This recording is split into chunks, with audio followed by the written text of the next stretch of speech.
There's nothing that makes you more formidable than verbal competence. That raw anger in the music. But it was in the bloody music, wasn't it? And you think that's what young men should be taught.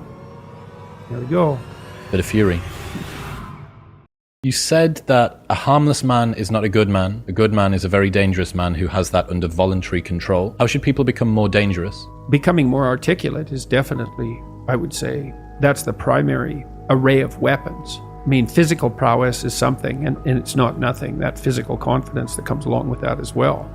But the same thing replicated at the level of the ability to communicate and to think, and that's a way broader field of battle and opportunity. This is one thing that isn't taught well, especially to boys. It's more important to teach it to boys, I would say, because they're more skeptical of the educational enterprise in generally speaking, partly because they're less obedient, partly because they're less agreeable. That's particularly true for disagreeable boys. And agreeable boys get higher grades, independent of their IQ and their academic achievement, because they're easier to deal with. So what do you tell disagreeable boys? There's nothing that makes you more formidable than verbal competence, than being able to articulate, be able to think, to marshal your arguments, right? It's a battlefield metaphor. Get everything in order. And so, I mean, that's part of the reason that rap artists are so popular, especially among disaffected young men, black and white alike, because they're unbelievably articulate. Right? They have this incredible verbal prowess that's unbelievably attractive. You know, and it's associated with genuine artistic and redemptive activity, often focusing on something that's approximately the voice of the underclass, let's say, but a powerful voice, right? And it's interesting to see how many young white guys identify with that. You have a experience which many people struggle to articulate. You take the best of us, the one that has the most precise, most articulate, erudite language. You drop them in and you say, okay, show us what you've learned. This is the equivalent, but for just a different community, a different sort of life, that maybe you don't have the ability to describe what it feels like to live on a council estate in Manchester or in, you know, one of the neighborhoods of Brooklyn or whatever it might be. And then this person can, and it feels like it's your voice. Yeah, well, you still, if you're a young man, you still feel alienated from your place as rightful heir of the proper kingdom. I mean, that's an existential truism for everyone, particularly for every young man, because he is an outsider in many ways. He's young and juvenile and not very highly valued, and is in some sense hurt by the inadequacies of the current king, the current culture, and is easily turned against it because of that. And that's the machinations of the evil uncle. That's the King Arthur story. That's the story of Horus and Osiris. It's an ancient story. It's the story of Sauron, and it's there all the time.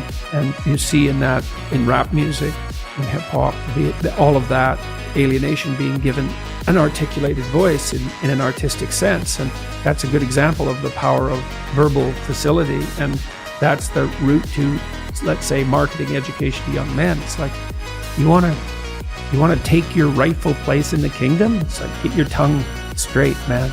Get it under control in the highest possible sense. Something about that does feel dangerous as well. Not in a, I need to be concerned and this should be contaminated and walled off, but in a way that you think that person has so much competence that it's flowing out of them, and you almost feel competent by being around them. So you certainly feel competent by appreciating it.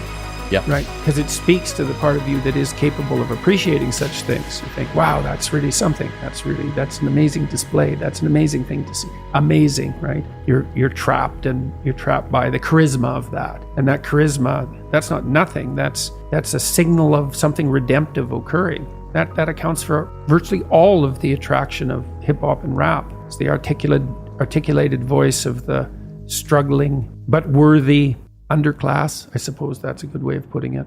But those who are alienated from their rightful place. And so that verbal prowess is one of the ways they struggle up towards the light. And that's a good example of that, of having that danger under control, because it's a dark genre in many ways, right? There's a real undercurrent and air of violence that surrounds that and its culture. like the punk movement in the UK back in the late 70s. Same sort of thing. But that capacity to express that in a poetic manner, in a compelling manner.